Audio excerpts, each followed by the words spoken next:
With her mesmerizing performance in A Beautiful Mind, Jennifer Connelly became one of Hollywood's most celebrated actresses. An Oscar winner with a face that defined perfection. But behind those calm emerald eyes lay a haunting silence few ever saw. Beneath the applause, she battled shadows that fame could never erase. Years of self-hatred, a broken childhood, and an obsession with control that nearly consumed her. How did a girl who seemed to have everything fall into a world of self-destruction and emotional isolation?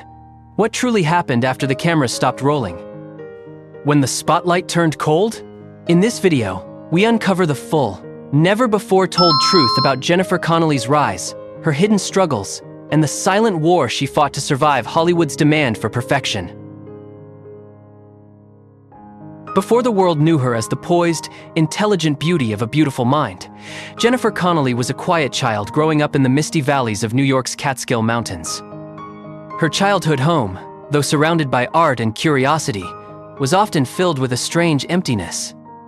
Her father, a clothing manufacturer, was pragmatic and distant, a man of logic and silence. Her mother, a former model with dreams deferred, saw in her daughter what she could never become. When Jennifer was barely 10, her mother made a decision that would change everything. She took her to modeling auditions. It was not the girl's dream. It was her mother's. From that moment, Jennifer learned a lesson that would follow her through life. That love often came with conditions, and approval was something you had to earn. By age 11, she was already appearing on magazine covers, balancing homework with camera flashes. A few years later, she was cast in Sergio Leone's Once Upon a Time in America, a role that catapulted her into the public eye. To everyone else, she was the picture of grace. Inside, she was just a child performing the version of herself that adults expected. In interviews years later, Connelly admitted she never even watched movies before entering the business. Acting wasn't her passion, it was survival. A way to please, to be seen, to fill the silence of a home that rarely spoke of feelings. Those early years, painted with success, carried invisible scars. Constantly told to stand still, smile, be perfect, she built an armor of composure that would one day turn into isolation. By her teenage years, fame was no longer exciting. It was exhausting. She began to equate affection with performance and attention with value. Every photo shoot, every role was another test she couldn't afford to fail. Her mother managed her career with precision, but few noticed the cost. A girl losing her sense of identity, trapped in a system that rewarded obedience more than authenticity. In Jennifer's own words, being watched and asked to perform all the time was difficult for someone like me. Behind the perfection was a child who had learned too early that silence was safer than asking to be herself. Hollywood first saw Jennifer Connelly as a symbol, not as a soul. At 15, she was cast opposite David Bowie in Labyrinth, 1986. A fantasy world of mirrors, glitter, and illusion that, ironically, mirrored her own life. The film didn't make her a superstar overnight, but it stamped her image into the minds of millions. The porcelain face, the wide eyes, the unreachable innocence. What no one realized was that the industry was already defining who she was supposed to be, long before she had figured it out herself. By the late 80s, Jennifer had become a teenage beauty who seemed too mature for her age, a contradiction the press adored. She was marketed as the next Brooke Shields, often photographed in ways that blurred childhood and sensuality. Agents called her a natural, but what they really meant was a product that sells. The same poise that earned her work also silenced her protests. For every photo shoot that praised her beauty, a small part of her confidence eroded. She once said that during those years, she learned to disappear into the image people wanted. End quote. In the early 1990s, she starred in the hotspot in career opportunities. Films that highlighted her looks more than her skill. Critics were divided. Directors saw her as a canvas for fantasies, not emotions. She played the part perfectly, because perfection was all she knew. But the deeper she sank into these roles, the more disconnected she became from her own reflection. When her on-screen image was praised, she felt fraudulent. When it was criticized, she felt exposed. Her real transformation began when she turned inward. In 2000, she accepted a role that would strip away every layer of that polished facade. Requiem for a Dream. The character, Marion Silver, was a woman enslaved by addiction and the illusion of love. A mirror to Jennifer's own lifelong hunger for control and approval. To embody Marion, she descended into the psyche of despair, letting herself unravel on screen. The result was haunting. A performance that critics called fearlessly human. But the price was heavy. Friends said she withdrew socially, and after filming, she described feeling drained, hollow, but somehow honest for the first time. End quote. Then came A Beautiful Mind, 2001, the film that crowned her career and almost broke her spirit. Playing Alicia Nash, the steadfast wife of a man with schizophrenia, she embodied grace and loyalty so convincingly that she won the Academy Award for Best Supporting Actress. The night she accepted the Oscar, her smile was perfect. But her mind was storming. Fame had finally embraced her, but it came with the same familiar hunger. More eyes watching, more perfection expected. After the Oscar, she later admitted, I didn't know what else I was supposed to do. I felt lost. What few realized was that the triumph also marked her quiet retreat. Instead of chasing more blockbusters, she turned down several big projects. She married British actor Paul Bettany, focused on family, and seemed to vanish from the spotlight that had once defined her. To outsiders, it looked like peace. To insiders, it was an act of survival.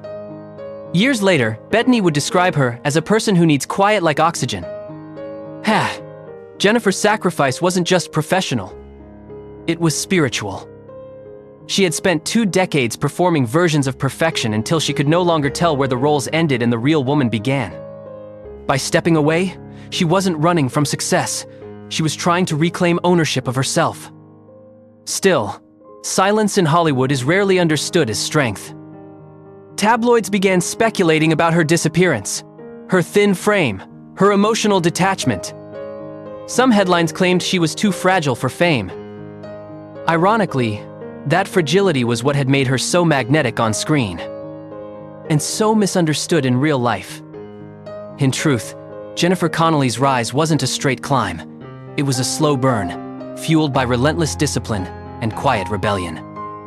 She had conquered an industry that wanted her body more than her voice, only to realize that the greatest victory was learning to say no.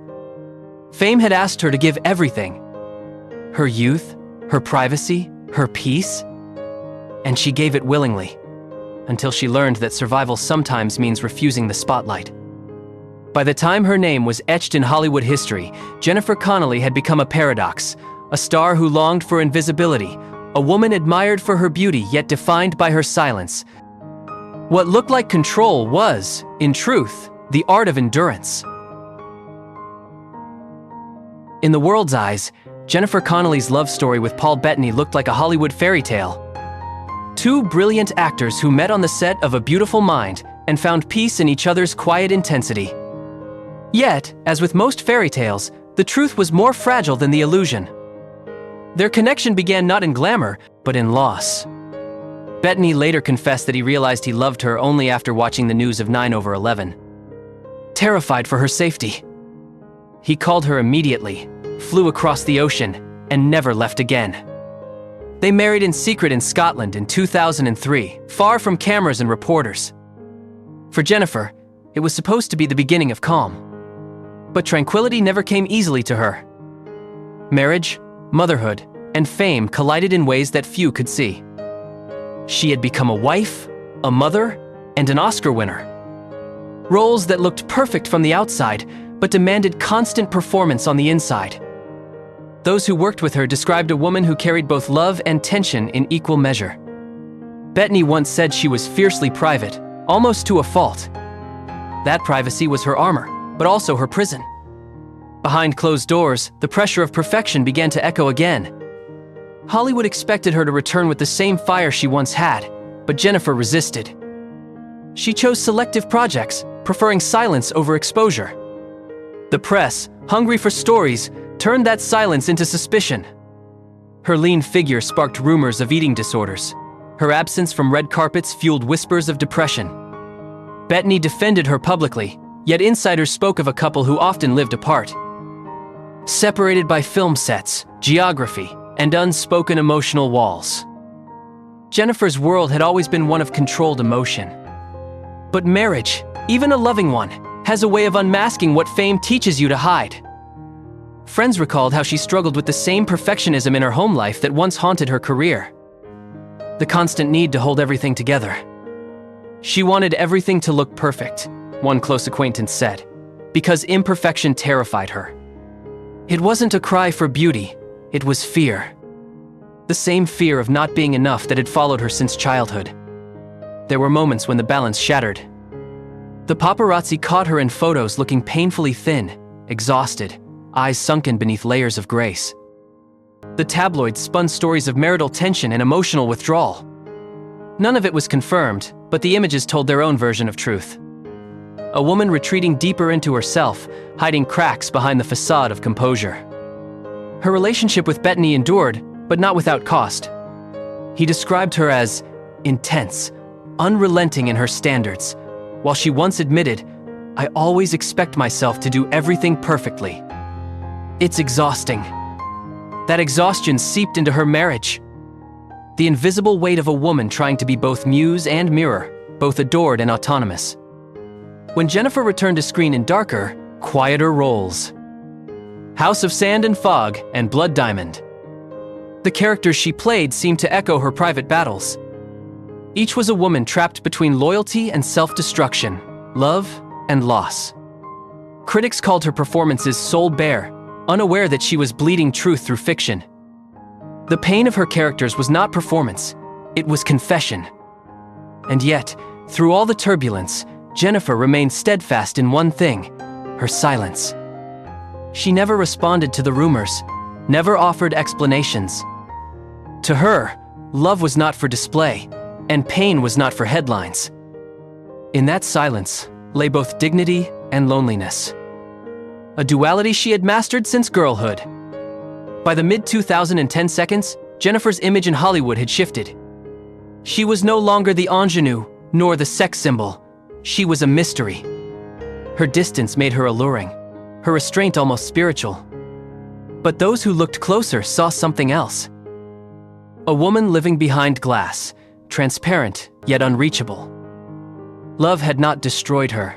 It had simply exposed the fragility of her foundation.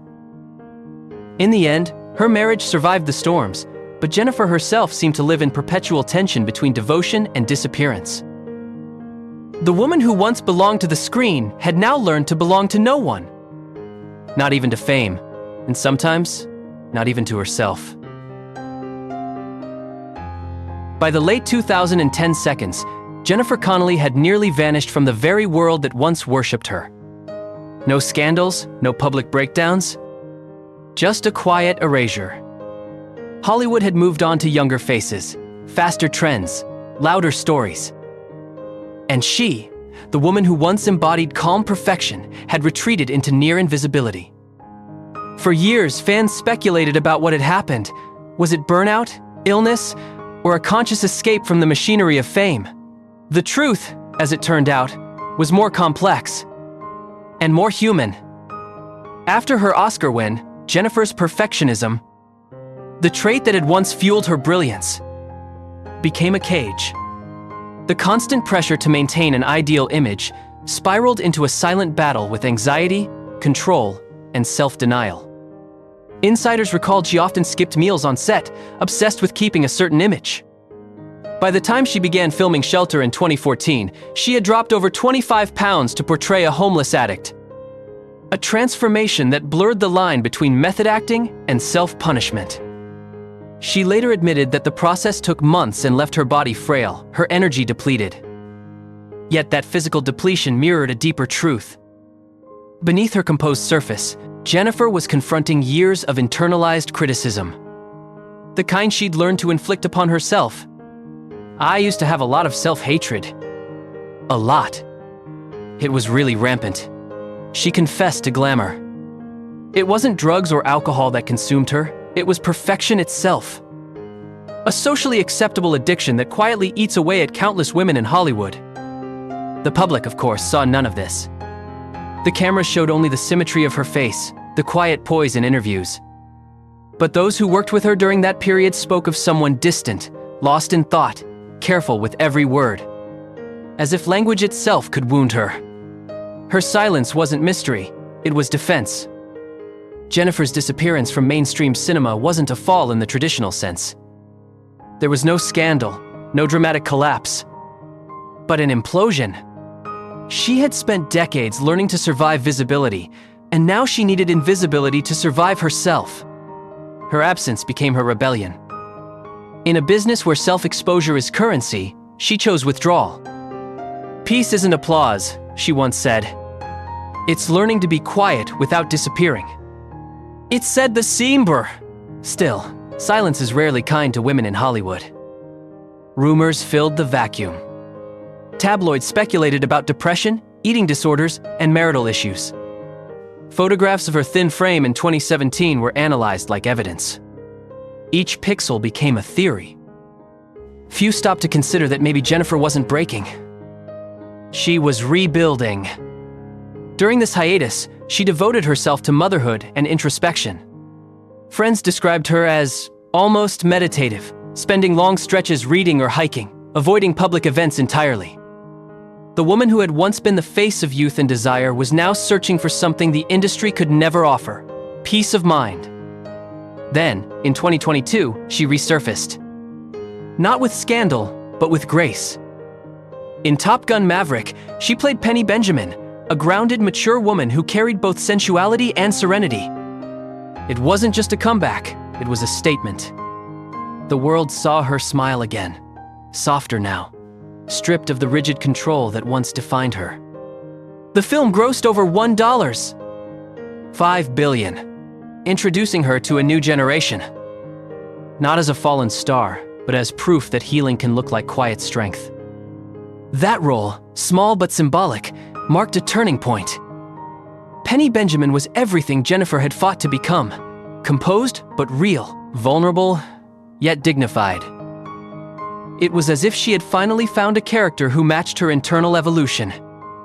The woman who had once been trapped by image was now free to exist beyond it. But behind that serenity lies a societal reflection: the silent epidemic of performance anxiety and self-erasure among women in fame. Jennifer's journey speaks to a broader truth, that the entertainment industry often rewards female pain while punishing female honesty. For decades, she had been praised for her beauty and restraint, yet those very qualities had imprisoned her. Her real act of defiance was to stop performing. Medical experts have often referred to this phenomenon as the silent burnout, a psychological collapse driven by perfectionism, over-control, and chronic stress. Jennifer never labeled herself with any diagnosis, but her story fits the pattern. The perfection that brought her success nearly devoured her peace. It's tempting to label this as tragedy, the slow unraveling of a gifted woman under the weight of expectations. But in truth, Jennifer Connelly's downfall wasn't destruction, it was transformation. She dismantled the illusion of who she was supposed to be, piece by piece, until only the authentic self remained. In one of her rare, reflective interviews, she said quietly, "I don't chase the noise anymore. I like small lives, quiet rooms, honest work." It was an admission and a declaration of survival. Looking back, her story reads like a cautionary tale for Hollywood's obsession with perfection, a reminder that beauty without freedom is just another form of captivity. Her decline from the spotlight wasn't a disappearance, but a choice to live. As the credits of her life's film continue to roll, Jennifer Connelly stands as one of the few who dared to rewrite her ending. Not with scandal, not with tragedy, but with silence, dignity, and truth. The woman once known for her stillness had finally learned to breathe.